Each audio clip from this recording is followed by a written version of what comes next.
বেহাল রাস্তা, আর সেই বেহাল রাস্তার যে স্কুল মুখ হচ্ছেন না কেউ। একা কুম্ভ হয়ে স্কুল সামলাচ্ছেন প্রধান শিক্ষক। তিনি ছাত্র পড়াচ্ছেন, তিনি মিড ডে মিলের রাঁধুনি, তিনি আবার ঘন্টা বাজান, ছুটির ঘন্টা। এই ছবি আসানসোল পুর নিগমের কুলটি বিধানসভার বিনোদবাদ অবৈতনিক স্কুলের। এখন সেই স্কুলে পড়াচ্ছেন একমাত্র শিক্ষক এই মধুসূদন পাল, যিনি রান্না করেন, যিনি ছুটির ঘন্টাও বাজান। তিনিই প্রধান শিক্ষক। কার্যত তার একার কাঁধেই গোটা স্কুলের দায়িত্ব।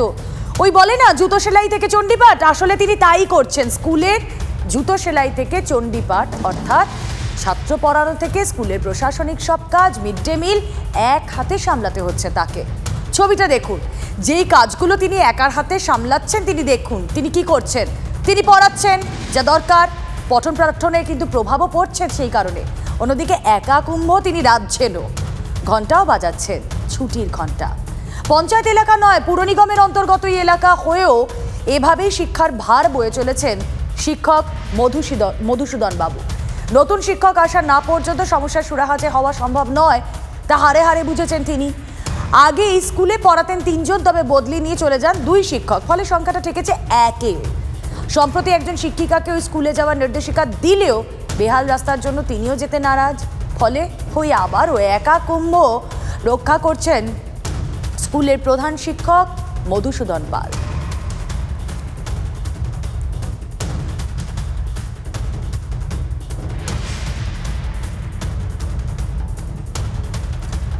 সরাসরি চলে যাব, আমাদের প্রতিনিধি চন্দ্রশেখর চট্টোপাধ্যায় রয়েছেন সঙ্গে। চন্দ্রশেখর, আসলে সমস্যা কিন্তু বহুমুখী।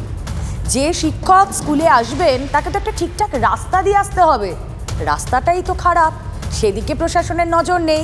স্কুলে পঠন পাঠন হবে কি করে যদি না শিক্ষক আসতে পারেন? আর একা কুম্ভ সামলাবেন একজন শিক্ষক, তিনি পড়াবেন, তিনি ঘন্টাও বাজাবেন, এটা হয় নাকি?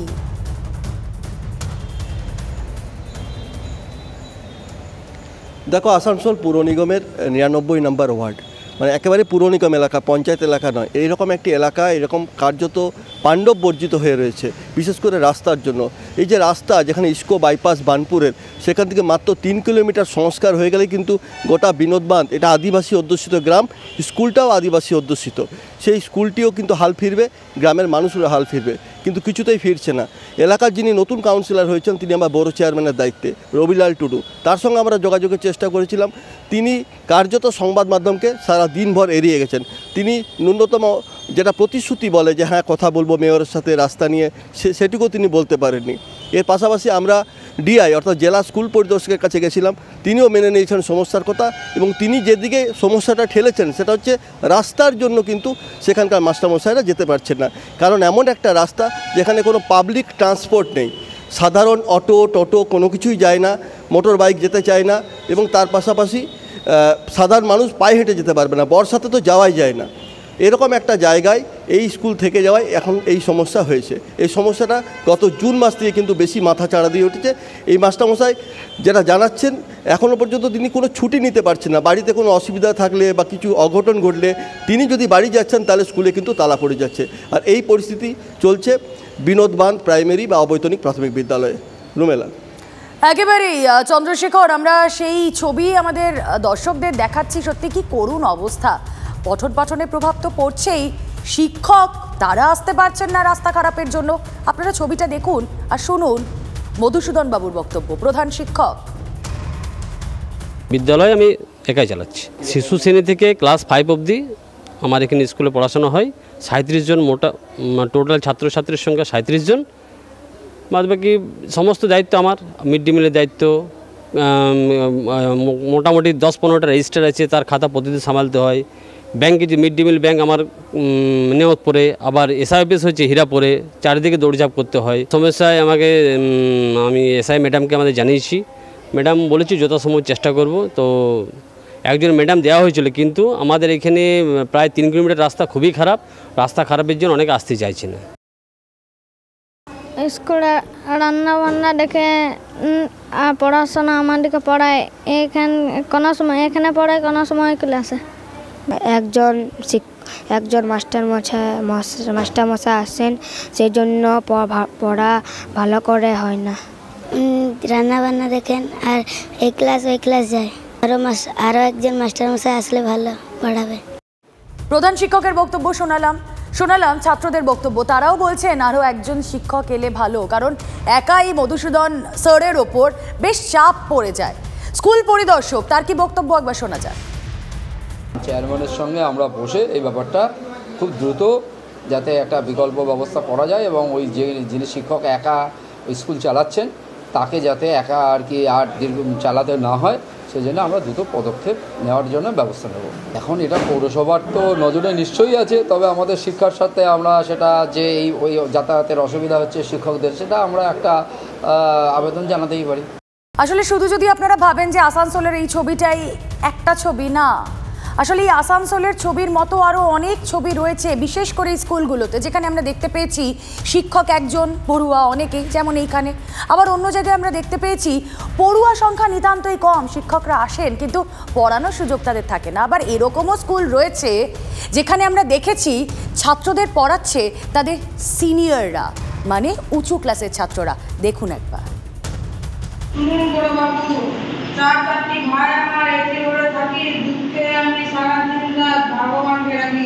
কি ক্লাস নিচ্ছ তুমি? বাংলা ক্লাস। তুমি কি ক্লাসে পড়ো? 8 এ। আর তোমরা কোন কোন ক্লাস নিচ্ছ? এখন আমাদের 5, 6, 7, 8। কতজন আসো যে ক্লাস নিচ্ছ এখানে স্কুলে? 12 জন আছে। আর তোমাদের ক্লাস কে নিচ্ছে? আমাদের হেডমাস্টার আছে। যারা ছোট ক্লাস 5-এর ছোটদের, যেমন ক্লাস 8-এর যেগুলো ছেলে আছে ভালো ছেলে, ওদেরকে দিয়ে কোনো মতন করে দিই। ছাত্ররাই পড়াচ্ছে ছাত্রদের। মালদার হরিশ্চন্দ্রপুর 1 নম্বর ব্লকের মহেন্দ্রপুর গ্রাম পঞ্চায়েতের গাংনদিয়া বাংরুয়া মাধ্যমিক শিক্ষা কেন্দ্রের এটাই ছবি। ক্লাস 5 থেকে 8 পর্যন্ত পড়ানো হয়।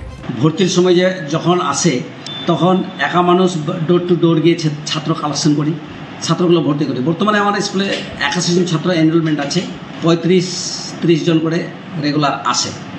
পানীয় জল, ক্লাসরুম বা খাওয়া দাওয়ার কি অভাব রয়েছে? কিছু রয়েছে কি? না না, ওগুলা কিছু নাই। তাহলে এখানে অভাবটা কিসের রয়েছে?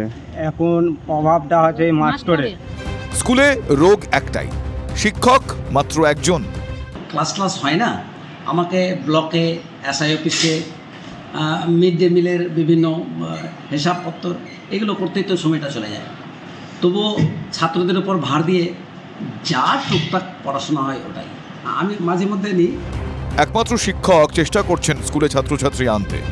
অভিভাবকরা চাইছেন তাদের ছেলেমেয়েরা লেখাপড়া শিখুক, কিন্তু উপায় কি? শিক্ষক তো মাত্র একজন। সবসময় অবশ্য অবস্থাটা এরকম ছিল না। 2001 সালে এই স্কুলের জন্ম, 2003 সালে অনুমোদন। সব মিলিয়ে 6 জন শিক্ষক ছিলেন। তাদের একজন মারা গিয়েছেন, অন্য 4 জন অবসর নিয়েছেন, বদলে আর কেউ আসেননি। 2022 থেকে একজনই শিক্ষক, বারবার বলেও কাজ হয়নি। স্কুলে 4র্থ শ্রেণীর কোনো কর্মচারীও নেই। গাংনদিয়া বাংরুয়া মাধ্যমিক শিক্ষা কেন্দ্রের একমাত্র শিক্ষক আর অভিভাবকরা সরকারের হুঙ্কার শোনে। লক্ষ লক্ষ চাকরি আছে তাদের হাতে, কিন্তু কোথায় কি? তাদের স্কুল তো সেই এক শিক্ষকের ভরসাতেই চলছেই। ওই যে বলেছিলাম আসানসোলে শেষ নয় মালদাতেও, কাটোয়াতেও একই ছবি। বেরুগ্রাম বান্ধব বিদ্যাপীঠ 5ম থেকে 10ম শ্রেণী পর্যন্ত ক্লাস সামলাতে হিমশিম খাচ্ছেন মাত্র 4 শিক্ষক, কারণ সেখানে স্টুডেন্ট সংখ্যা 600-র বেশি। ক্লাস করানো থেকে মিড ডে মিলের তদারকি 3 জন পার্শ্ব শিক্ষক থাকলেও তাতে ঘাটতি একেবারেই মেটে না। সাবজেক্টে ঠিকমতো ক্লাস হচ্ছে না, টিফিনের পর ছুটি হয়ে যাচ্ছে। আমাদের mid day meal, school bag, আমাদের এসব প্রয়োজন নেই। আমরা তো স্কুলে আসি পড়াশুনো করতে, ওটাই মেন। টিচারের প্রয়োজন আমাদের। আমরা পড়াশোনার একটু বুঝতে অসুবিধা হচ্ছে। আমাদের মিড ডে মিল বা ড্রেস আমাদের কিছু চাই না, শুধু আমাদের স্যার চাই। স্কুলে আমরা পড়তে চাই।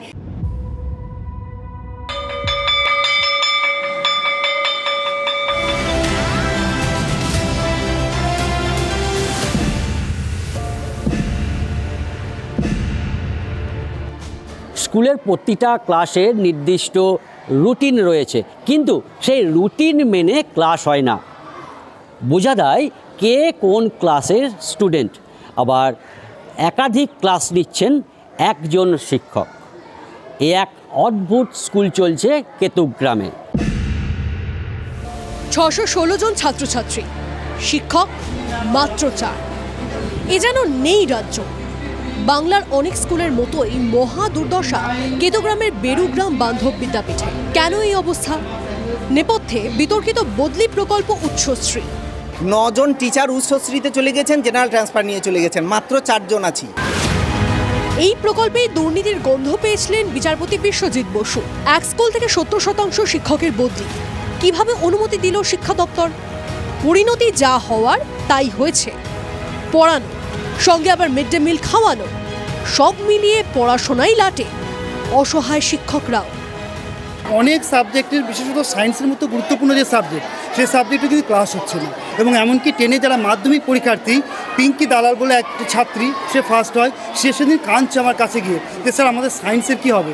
এখন ওই টিউশন আর এভাবেই চলতে হচ্ছে আর কি। এটা সরকারের গাফিলতি একটা, যে বিদ্যালয়ে টিচার না দেওয়া।